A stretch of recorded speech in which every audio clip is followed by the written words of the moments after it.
الشيطان الرجيم بسم الله الرحمن الرحيم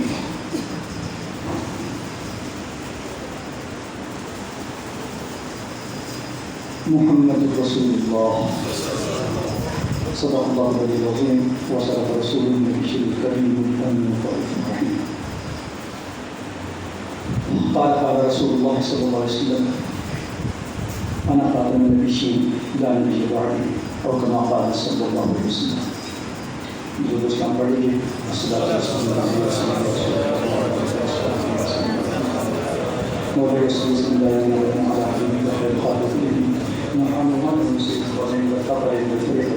من علم وبشرح لي صدري ويسر لي امري واحلل عقدة من لساني يفقهوا قولي. سب زیادہ والا شان علماء زیر شان بزرگان دین ملت حضور نبی رحمت المجسم صلی اللہ علیہ وسلم کی ختم نبوت کی نسبت سے سجی اس محفل کا ایک خاص مقصد تھا، اور وہ مقصد کم عمر اور نوجوانوں کو نبی اکرم صلی اللہ علیہ وسلم کی ختم نبوت سے آگاہ کرنا، اس کی عظمت و شان سے آگاہ کرنا، اور اس پر ڈاکہ زنی کرنے والے نامعقول لوگوں کے خطرات سے آگاہ کرنا اور اس سے بچانے کی تدابیر پر روشنی ڈالنا. میں مشکور ہوں اپنے استاد گرامی کے پوتے کا،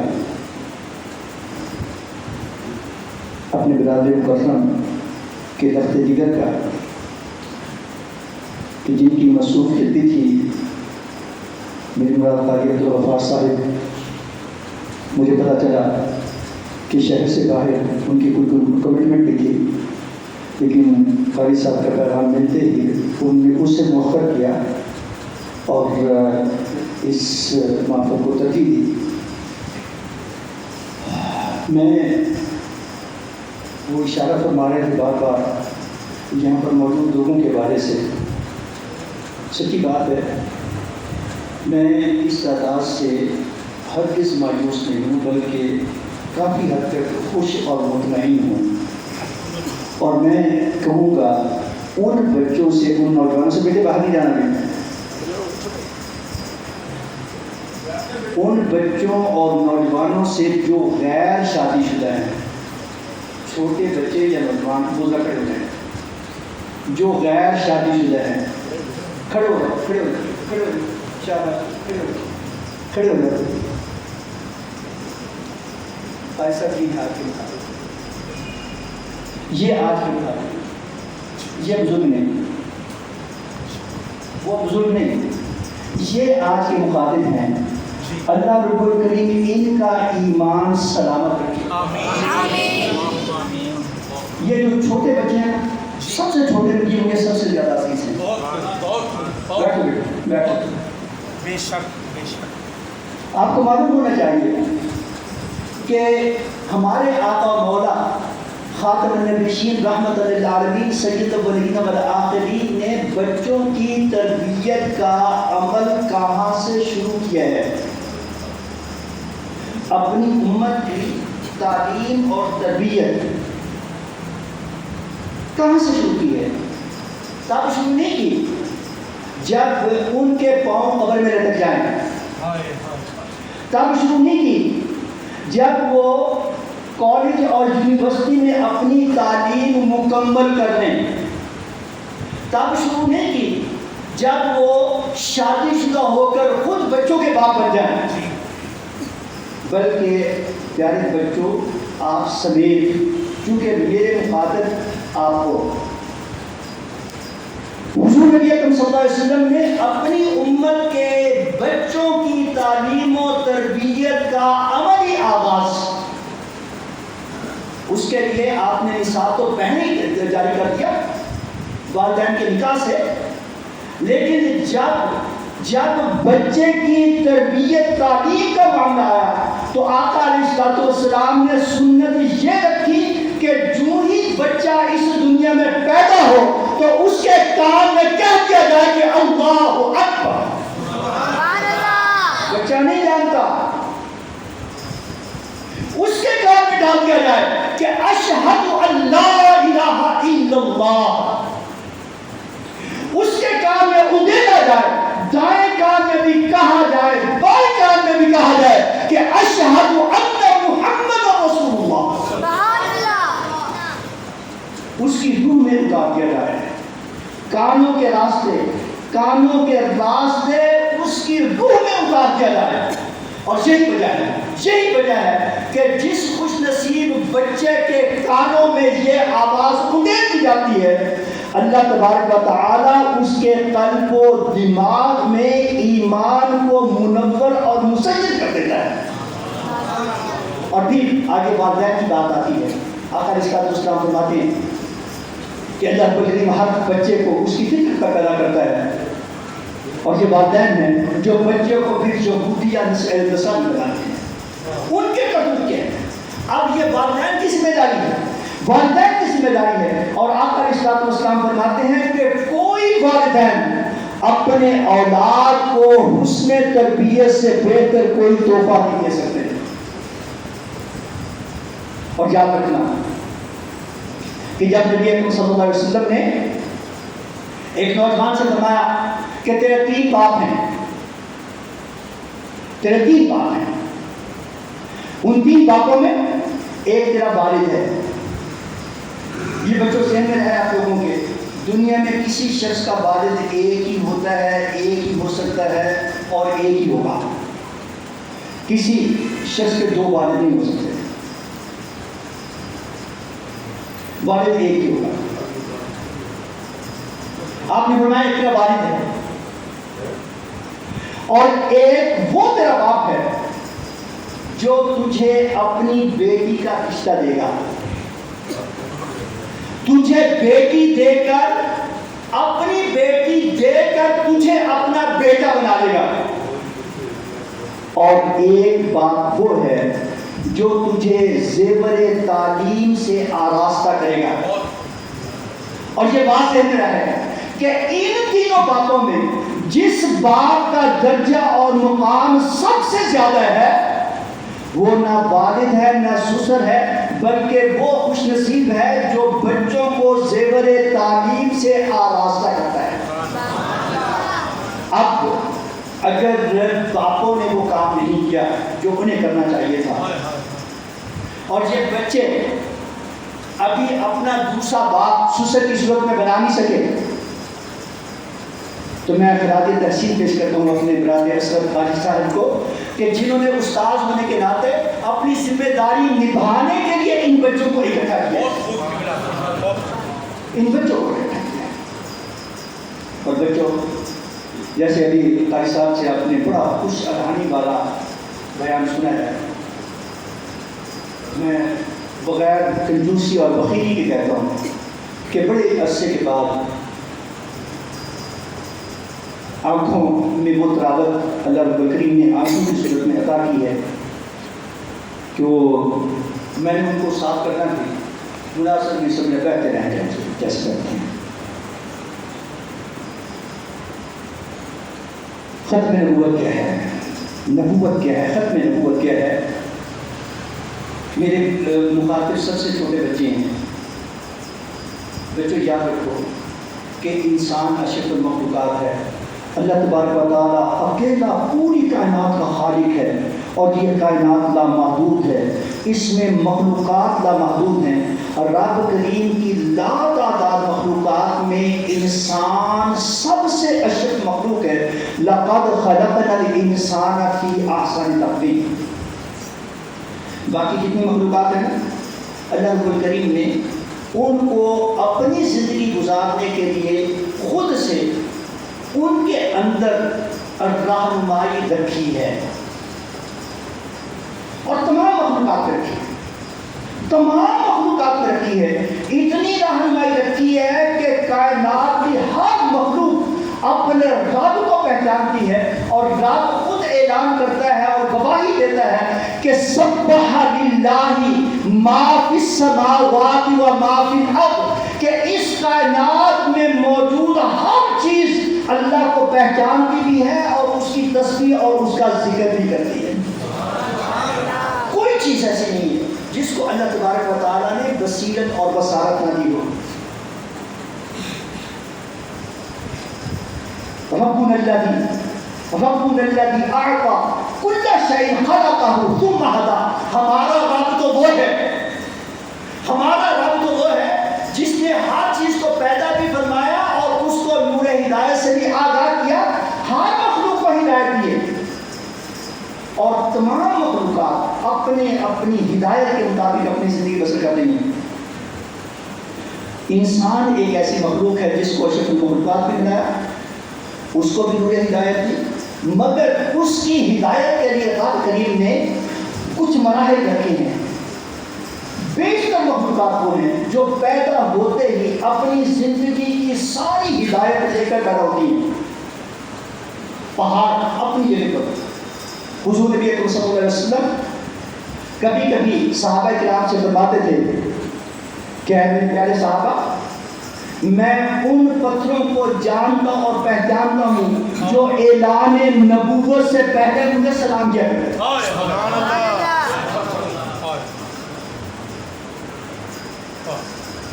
اللہ رب العالمین نے ہدایت دے رکھی ہے، لیکن ان کی ذمہ داریاں ہیں، جب تک ان کو کوئی کہنے والا اللہ کے حکم سے نہ کہے تو وہ اپنی روش سے نہیں ہٹتے، اور جب کوئی کہنے والا اللہ کے حکم سے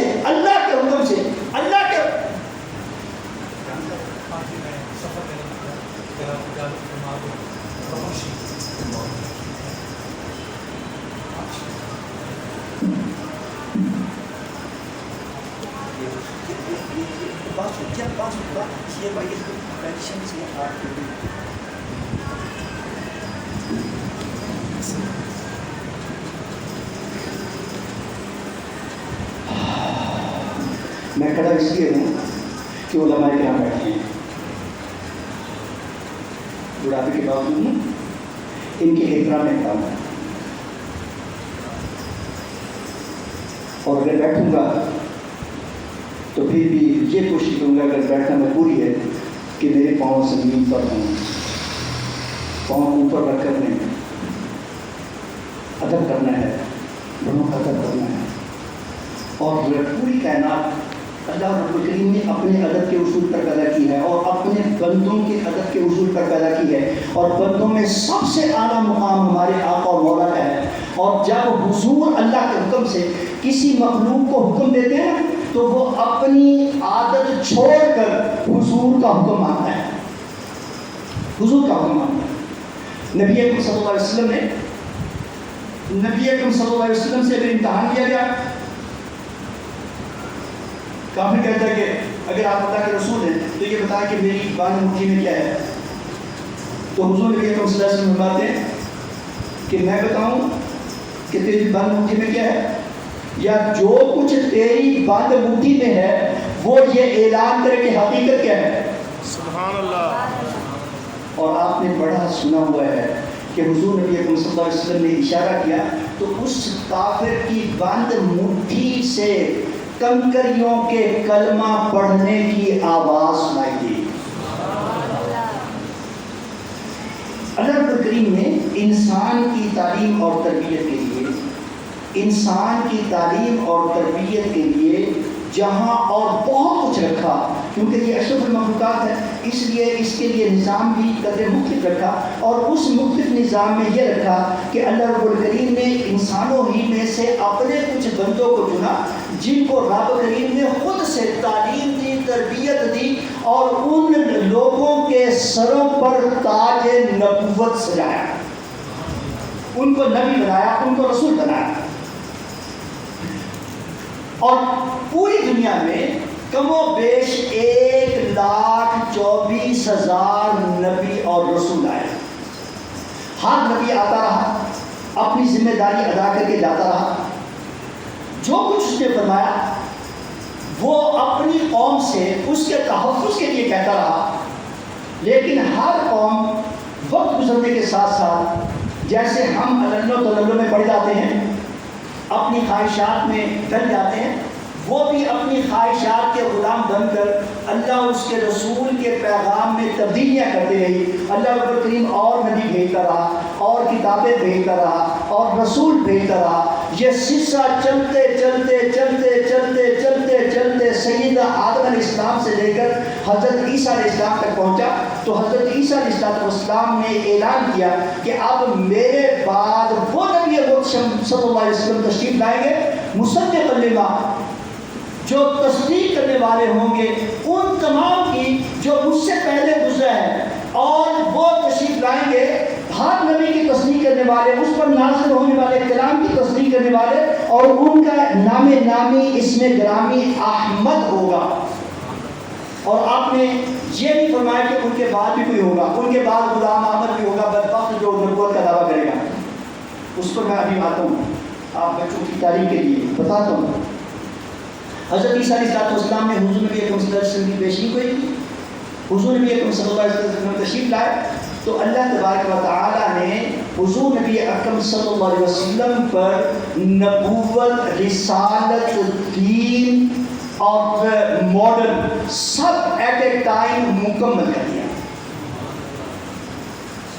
وہ دین جو سیدنا آدم علیہ السلام سے چلا تھا، 1,24,000 نبی اور رسول جس کی تلقین کرتے رہے، جس کے بارے میں لوگوں کو بتاتے رہے، جس کے بارے میں بیان کرتے رہے، اور جس کے لیے مختلف امتیں بنی، جس کے لیے مختلف کتابیں آئیں، وہ حضور نبی اکرم صلی اللہ علیہ وسلم پر اللہ نے مکمل کر دیا۔ اور حضور نبی اکرم صلی اللہ علیہ وسلم کو اللہ رب الکریم نے بہترین ماڈل قرار دیا۔ حضور نبی اکرم صلی اللہ علیہ وسلم کو اللہ رب الکریم نے خاتم النبیین قرار دیا۔ فرمایا کہ ما کان محمد ابا احد من رجالکم ولکن رسول اللہ و خاتم النبیین، یہ اللہ کے وہ پیارے نبی اور رسول ہیں جن پر اللہ رب الکریم نے نبوت اپنے کمال کو پہنچایا، اور اب ان کے بعد کوئی نبی نہیں ہوگا۔ اور حضور نے خود سے اعلان کیا کہ میں آخری نبی ہوں، میرے بعد اور کوئی نبی نہیں ہے، کوئی نبی نہیں۔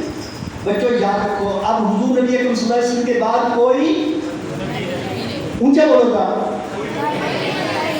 حضور نبی اکرم صلی اللہ علیہ وسلم کے بعد کوئی نبی نہیں ہے۔ جو ہے وہ جھوٹا ہے، جو ہے وہ دجال ہے، جو ہے وہ کاذب ہے، جو ہے وہ دھوکے باز ہے۔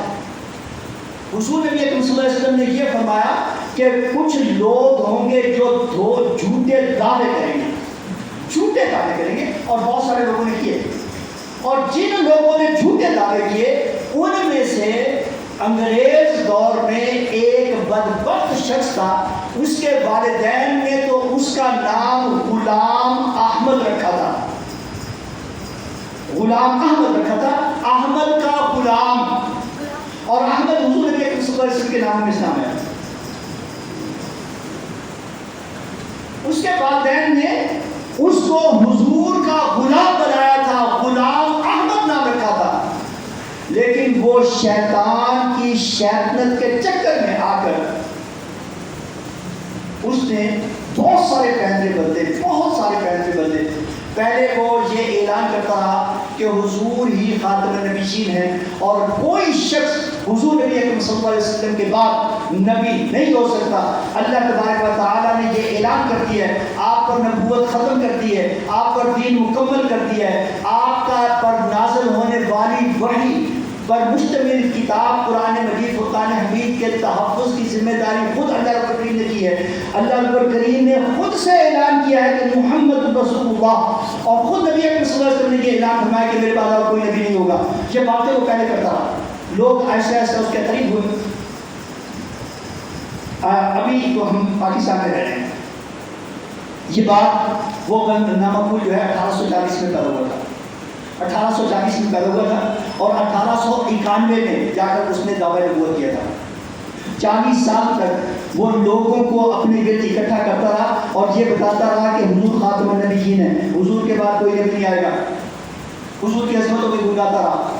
جیسے جیسے لوگ اکٹھے ہوتے رہے، میں آپ کو بتاؤں، پہلے بھی آپ لوگوں سے بچوں کو میں کوشش کرتا رہتا ہوں سمجھانے کی، ہمارا جو یہ علاقہ نا خطہ، یہ شرک سے بھرا پڑا تھا. یہاں پر ہندو جو ہے وہ ہر چیز کو خدا مانتے ہیں، وہ گائے کا پیشاب پیتے ہیں، وہ سانپوں کی پوجا کرتے ہیں، وہ بندروں کی پوجا کرتے ہیں. تو کہتے ہیں کہ ہندو عجیب قوم ہے جو دیسی گھی کو بہاتی، دیسی گھی کو جلاتی اور دودھ کو بہاتی ہے اور جانوروں کا پیشاب پیتی ہے. عجیب قوم ہے. اس کے اثرات ہم مسلمانوں میں بھی کچھ نہ کچھ آئے، اور مسلمانوں نے یہ کیا کہ جو بندہ تھوڑا سا نمایاں ہوتا نا، اس کی بلے بلے اس کے نام لگانے شروع کر دیتے. آپ آج بھی لگاتے ہیں.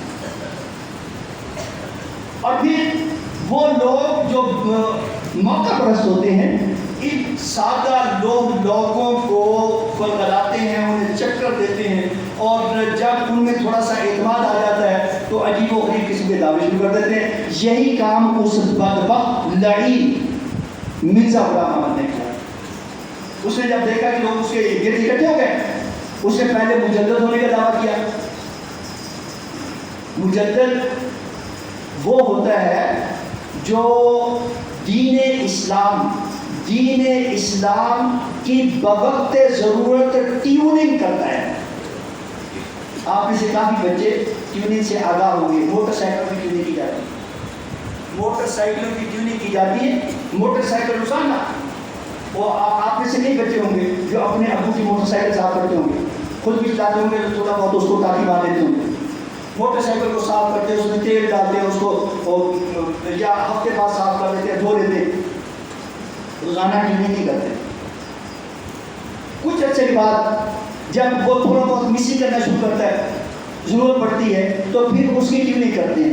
ٹیوننگ میں کوئی نئی چیز نہیں ڈالتے، جو چیزیں موجود ہوتی ہیں نا انہیں کی صفائی ستھرائی کرتے ہیں. اگر کہیں کوئی کچرا بچا ہے تو اس کو صاف کر دیتے ہیں. مجدد وہ علماء، وہ اللہ کے برگزیدہ بندے کہ حضور نبی اکرم صلی اللہ علیہ وسلم کے دین کے حوالے سے وقت گزرنے کے ساتھ ساتھ اگر کہیں کوئی گرد غبار آیا ہے، اگر کہیں کوئی نامناسب بات ہوئی ہے، تو وہ اللہ کے پیارے نبی صلی اللہ علیہ وسلم کی تعلیم کے مطابق اس کے گرد کو صاف کر دیتے. کہیں کچرا بچا ہے اس کو صاف کر دیتے. تو اس نے کہا کہ وہ مجدد ہے. پہلے اس نے اپنے مجدد ہونے کا دعویٰ لگایا، پھر اس نے کہا کہ وہ محدث ہے، پھر اس نے کہا کہ وہ بروزی نبی ہے. اس سے پہلے پوری کائنات میں کبھی کسی شخص نے بروزی نبی کی اصطلاح استعمال نہیں کی. پھر اس نے کہا کہ وہ ذلی نبی ہے. بڑا بدبخت تھا، بڑا خراب تھا. وہ اس نے نعرہ کیسا لگایا؟ اس نے کہا کہ جی وہ حضور کا غلام ہے. دھوکہ کہتے ہیں کہ وہ حضور کا غلام ہے اور حضور کی تعلیمات پر عمل کرتا ہے، اور عمل کرتے کرتے کرتے کرتے کرتے کرتے عمل کرتے کرتے وہ ایسا ہو گیا کہ جیسے حضور کا سایہ ہوتا ہے. اس طرح اس نے کہا کہ وہ ذلی نبی بن گیا. جو اس کے پیروکار تھے انہوں نے اللہ سبحان اللہ سبحان اللہ، اس کا حوصلہ پڑا. پھر اس نے کہہ دیا کہ وہ دروزی نبی نہیں، ذلے نبی نہیں، بلکہ نعوذ باللہ من ذالک عین نبی ہے، بلکہ نبیوں سے بڑھ کر ہے. کیا شان احمدی کا چمن میں ظہور ہے. ہر گل میں، ہر شجر میں محمد کا نور ہے. نعوذ باللہ من ذالک اس نے اپنے آپ کو حضور نبی اکرم صلی اللہ علیہ وسلم کی آڑ میں رہ کر اپنے آپ کو نبی بنا لیا، اپنے آپ کو رسول بنا لیا، لوگوں کو دھوکہ دیا. اور اس نے کہا کہ جہاں پر تم یہ کہتے ہو نا کہ لا الہ الا اللہ محمد رسول اللہ، اب اس سے مراد محمد بن عبداللہ نہیں لینا، آمنہ کا نام نہیں لینا، بلکہ تم نے یہ سمجھنا ہے کہ اب محمد رسول اللہ سے مراد مرزا غلام احمد مردود ہے. جو لوگ اس کے پیروکار بنتے گئے، کیونکہ انگریز کا دور تھا، انگریزوں نے ان کو ملازمت دینا شروع کر دی، ان کو شاباش دینا شروع کر دی، ان کو وظیفے دینا شروع کر دی، ان کو جائیداد دینا شروع کر دی. تو لوگ ایسا ایسا اس کے چکر میں پھنستے گئے، اور آج بھی وہی کرتے ہیں.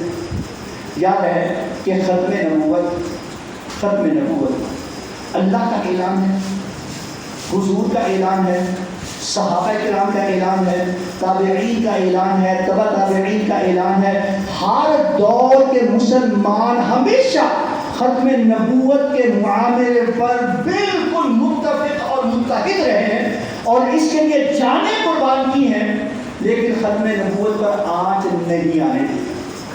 اب آپ لوگوں کو کیوں بلایا ہے؟ اتنے بچوں کو آپ لوگوں کو کیوں بلایا ہے؟ قاری صاحب کی مہربانی، آپ لوگوں کو اس لیے اکٹھا کیا ہے کہ آپ کو بتایا جائے کہ یہ جو قادیانی ہیں، یہ مرزئی ہیں، یہ اپنے آپ کو احمدی کہلاتے ہیں، یہ بدبخت دھوکے باز ہیں، یہ ڈاکو ہیں، انہوں نے دین میں ایک ممنوعیت کی نقل زنی کی ہے اور اب یہ اپنے آپ کو مسلمان ہی کہتے ہیں. اگرچہ پاکستان کے آئین میں ان کو واضح طور پر غیر مسلم قرار دے دیا گیا ہے. پاکستان کے آئین میں، پاکستان کے قانون کے مطابق یہ غیر مسلم ہیں، یہ اپنے آپ کو مسلمان نہیں کہلا سکتے کیونکہ یہ ختم نبوت کے انکاری ہیں، یہ قرآن مجید کی سالمیت کے انکاری ہیں، لیکن یہ اپنے آپ کو مسلمان ہی کہتے ہیں، لوگوں کو دھوکہ دیتے ہیں. یہ اپنی عبادت گاہ کو مسجد نہیں کہہ سکتے، یہ اپنے دعوت کو اذان نہیں کہہ سکتے، ان پر پابندی ہے، مگر یہ باز نہیں آتے. اور مزید یہ ہے کہ ان کو دنیا بھر کے غیر مسلم جو دشمنان اسلام ہیں وہ ان کو سپورٹ کرتے ہیں، مسلمانوں کے خلاف ان کو سپورٹ کرتے ہیں. یہودی ان کو سپورٹ کرتے ہیں، ہندو ان کو سپورٹ کرتے ہیں، عیسائی ان کو سپورٹ کرتے ہیں، غیر مسلم اقلیتیں ان کو سپورٹ کرتی ہیں اور ان کو پیسے بھی دیتے ہیں اور ان کے نام پر لوگوں کو ویزے بھی دیتے ہیں. تو یہ اب آپ کو اکٹھا اس لیے کیا ہے بطور خاص بچوں کو کہ اللہ نہ کرے اگر کسی اسٹیج پر یہ بدبخت دشمنان دین مسلمان بچوں کو، نوجوانوں کو گمراہ کرنے کی کوشش کریں تو آپ لوگوں نے یہ جو باتیں سنی ہوں گی آپ کے اندر فوراً ایک الرٹ آ جائے گا کہ ہمیں قاری صاحب نے بتایا تھا، ہمارے استاد نے بتایا تھا، ہمارے لیے انہوں نے ایک محفل کی تھی، ہمیں بلایا تھا، مہمان بھی آئے تھے، انہوں نے بتایا تھا کہ ختم نبوت کیا ہوتی ہے اور یہ ختم نبوت دین کی جان ہے، ایمان کی جان ہے. اگر کوئی شخص حضور نبی اکرم صلی اللہ علیہ وسلم کی ختم نبوت کا انکار کر دے، انکار تو کیا شک کر دے، نہ اس کا دین رہتا ہے، نہ وہ اس کا ایمان رہتا ہے، نہ اس کا اسلام رہتا ہے، نہ وہ مسلمان رہتا ہے. یہ اتنا لازم ماننا ہے، اس لیے آپ نے بلایا. اور جب بھی موقع ملے آپ نے اس پر مزید پڑھنا ہے، اس پر مزید تعلیم حاصل کرنی ہے. ہمارے مسلمان جو اس وقت دنیا بھر میں بڑے کمزور ہو رہے ہیں، ان کی کمزوری کے اسباب میں سے ایک سبب یہ ہے کہ مسلمانوں نے اب بچوں کی تعلیم و تربیت کے اعتبار سے اسلام کو ترجیح نہیں دی. ان بدبختوں نے یہ جو مسئلے ہیں انہوں نے یہ کیا ہوا ہے کہ ان کے بچوں میں سے جو بچہ تعلیم میں اچھا ہوتا ہے اس کو یہ اسپیشل وظیفہ دیتے ہیں اور اس کو دین کی تعلیم پر لگاتے ہیں، یعنی اپنی مرزائیت کی دین پر تعلیم پر لگاتے ہیں. باقی بھی اس کو تعلیم دیتے ہیں، سائنس کی تعلیم دیتے ہیں، اس کو ڈاکٹر بناتے ہیں، انجینئر بناتے ہیں، وکیل بناتے ہیں، جو بھی بناتے ہیں، لیکن اس کو اچھا طالب علم ہونے کی وجہ سے پہلے اپنے دین کی تعلیم دیتے ہیں، اس کو وظیفے دیتے ہیں، اس کو اسکالرشپ دیتے ہیں اور اس کو مختلف تمغے دیتے ہیں. اور وہ بچے کیونکہ اباؤ ایوریج ہوتے ہیں، ان کی اپنی سوچ و فکر بھی ہوتی ہے، انہیں یہ تو پتہ نہیں ہوتا. آپ کہیں گے کہ جناب یہ کیا ہوا، تو وہ لوگ کیا خود سے نہیں سمجھ سکتے. یاد رہے کہ خود سے سمجھنے کا معاملہ بہت کم خوش نصیبوں کا ہوتا ہے. زیادہ تر جو کچھ انہیں بچپن سے سکھایا جائے وہی سیکھتے ہیں. ہندوستان میں اس وقت جو دنیا میں تعلیم کے اعتبار سے سب سے بڑی ڈگری سمجھی جاتی ہے نا، وہ پی ایچ ڈی ہے. یہ اکثر بیٹھے ہیں میرے سامنے، آپ میں سے اکثر ان کا ادب اور احترام کرتے ہیں، میں بھی کرتا ہوں، بہت زیادہ کرتا ہوں، بہت ہی زیادہ الحمدللہ رب العالمین. اور میں اس پر خوشی محسوس کرتا ہوں ان کا احترام کر کے. جس ادارے سے انہوں نے ایسوسیٹ انجینئرنگ کی ڈگری لی تھی، ڈپلوما لیا تھا، وہ رسول میں واقع ہے، گوجرانوالہ ڈویژن میں ہے، گجرات کے ڈسٹرکٹ میں ہے، منڈی بہودری کے ساتھ ہے. ایک ہی دن ایک ہی دن مشرقی پنجاب میں اور مغربی پنجاب میں انگریز نے 2 ادارے بنائے تھے ایک ہی دن. سر آپ کے لیے ہمارے نظام تعلیم کے ساتھ کیا ہوا ہے, آپ بھی وہاں روک رہے تھے, ہمارے ساتھ کیا ہوا, ایک ہی دن 2 ادارے بنے تھے, رسول کا اور مشرقی پاکستان مشرقی پنجاب میں ایک ادارہ بنا. میں اب ریٹائر ہو گیا ہوں پرنسپل کے طور پر, کئی سال ہو گئے ہیں. میں نے جب میں اپنی جاب پر تھا میں نے ایک دن ایک ریسرچ آرٹیکل دیکھا جس کے مطابق پتہ چلا کہ جو ادارہ ہندوستان میں رہ گیا پارٹیشن کے بعد, اس ادارے میں جتنے PhD ہیں میرے خیال کے مطابق اتنے رسول میں ٹوٹل ٹیچر نہیں تھے. اگر آپ بات کو سمجھنے کی کوشش کریں کہ جتنے وہاں پر PhD ہو چکے تھے, دنیا کی سب سے بڑی ڈگری ہے, سب سے بڑی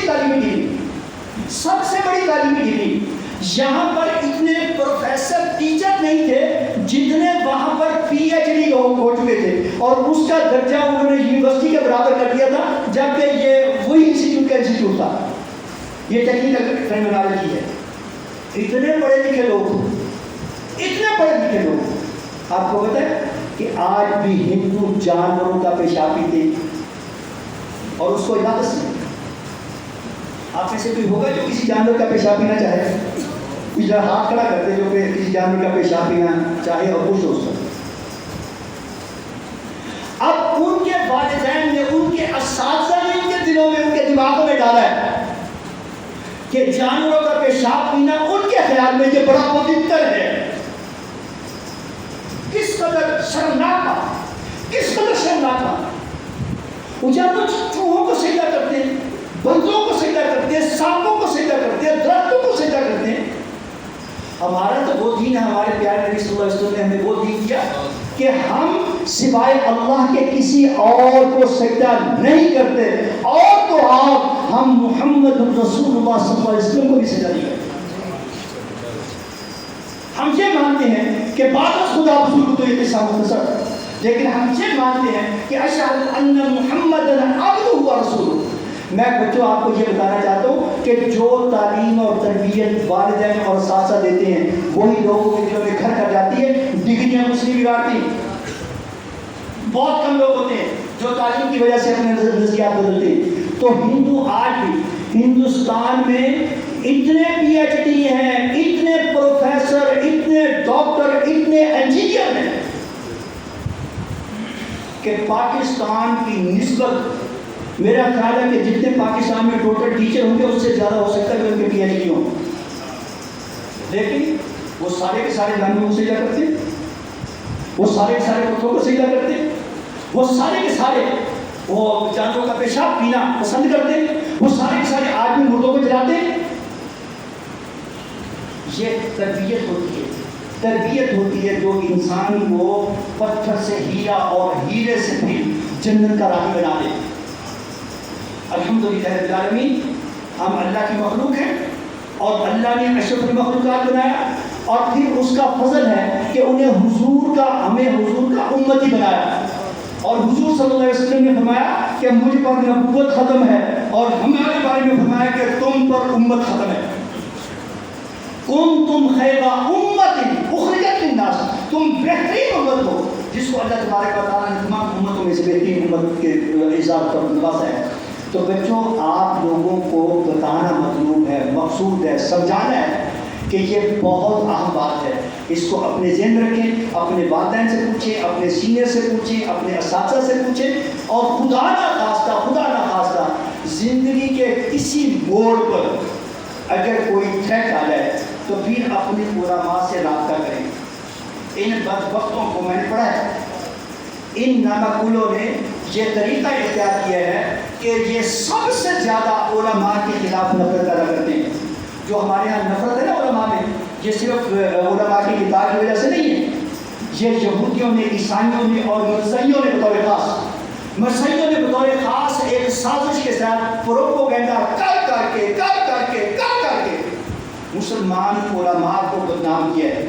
اس میں شک نہیں ہے کہ مسلمان علماء بھی اکثریت اپنے فرض منصبی کو ویسے نہیں نبھاتی جیسے نبھانا چاہیے، لیکن یہ بھی ان کی جڑیں کاٹتے ہیں. اور جب کوئی درخت، کوئی ٹہنی، کوئی ٹہنا یا کوئی درخت اپنی جڑوں سے کٹ جائے تو وہ پھر زیادہ دیر زندہ نہیں رہتا، وہ پھر ایندھن بن جاتا ہے، یا وہ خشک لکڑی بنا دیتا ہے، اسے جو جی چاہے بنا لے، لیکن زندہ کٹ نہیں رہتا. تو یہ بدبخت یہ کرتے ہیں کہ نوجوانوں کو ان کے علماء سے نفرت کرتے ہیں. ہمارے ہاں بدقسمتی ہے کہ ہمارے اس وقت جو ہے کافی عرصے کے بعد یہ اتنا پھر سے جڑ پکڑا ہے. اس لیے بھی آپ کو بلایا ہے، اس لیے بھی بلایا ہے کہ ویسے رابطین کی حکمت ہے، وہ بہتر جانتا ہے کیا اس کا نظام ہے.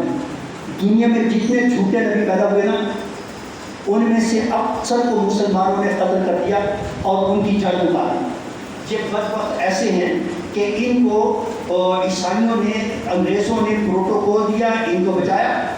اور ایک بات آپ کو بتاؤں کہ حضرت آدم علیہ السلام سے لے کر حضرت محمد صلی اللہ علیہ وسلم تک ہر نبی علیہ السلام کا شان یہ تھا کہ جہاں پر نبی علیہ السلام کا وصال ہوا، یعنی جہاں پر اللہ کے نظام کے تحت ان پر اللہ رب الکریم نے موت کا وعدہ پورا کیا، وہیں پر ان کی قبر بنی. یہ واحد نامعقول قسم کا شخص ہے جو اپنے آپ کو نبی بھی کہتا ہے، اور یہ لیٹرین میں مرا تھا، وہاں پر اس کی قبر بننی چاہیے تھی، مگر ایسا نہیں ہوا. بڑے فتنے ہیں ان کے، بڑے دجالی ہیں، بڑے لوگوں کو چکر دیتے ہیں. وہ سارے چکر ابھی آپ کو اس مختصر سی محفل میں بتائے نہیں جا سکتے، لیکن آپ کو الرٹ کرنا مطلوب ہے. اور میں سمجھتا ہوں، اللہ سے دعا بھی کرتا ہوں کہ اللہ رب الکریم آپ کے دل و دماغ کو حضور کی محبت سے سرشار کر کے ختم نبوت کا سپاہی بنا دے. نہ صرف ہم ختم نبوت اپنے ایمان میں، اپنے یقین میں، اپنی سوچ میں، اپنے علم میں، اپنے فکر میں وہ قائم کریں، بلکہ بوقت ضرورت ختم نبوت کے پہرے دار بن جائیں. اور اللہ رب الکریم حضور کے ہر امتی کو اس کے ایمان کی سلامتی عطا کرے. اور یاد رہے کہ مسلمان کے لیے ایمان سے بڑھ کر کوئی دین کی چیز نہیں ہے، کوئی دین کی چیز نہیں ہے. اور ایمان کیا ہے؟ حضور نبی اکرم صلی اللہ علیہ وسلم فرماتے کہ لا یؤمن احدکم حتی اکون احب الیہ من والدہ وولدہ والناس اجمعین. تم میں سے کوئی شخص اس وقت تک مومن نہیں ہے، مومن کہلانے کا حقدار ہی نہیں ہے، جب تک میں محمد رسول اللہ اس بندے کے نزدیک اس کے والدین سے، اس کی اولاد سے، غرض دنیا کے سارے انسانوں سے زیادہ محبوب نہ ہو. سب کچھ حضور پر قربان، سب کچھ حضور پر قربان.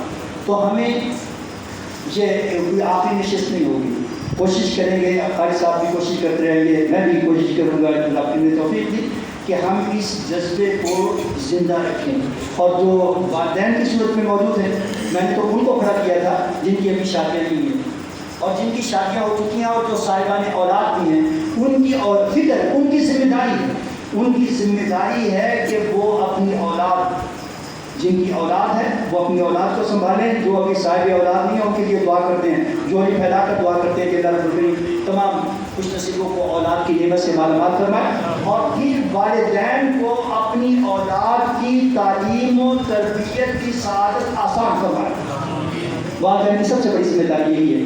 بہت شکریہ آپ لوگوں کا. اگر آپ میں سے کسی نے کوئی سوال کرنا ہو نا ان مسئلوں بدبختوں کے بارے میں، ختم نبوت کے بارے میں، جو باتیں کی گئی ہیں ان کے بارے سے، یا کوئی اور کوئی سوال ہو تو وہ بے شک کرتے ہیں. میں کوشش کروں گا کہ اس کا جواب دے سکوں. ورنہ دعا بھی کرتے ہیں اور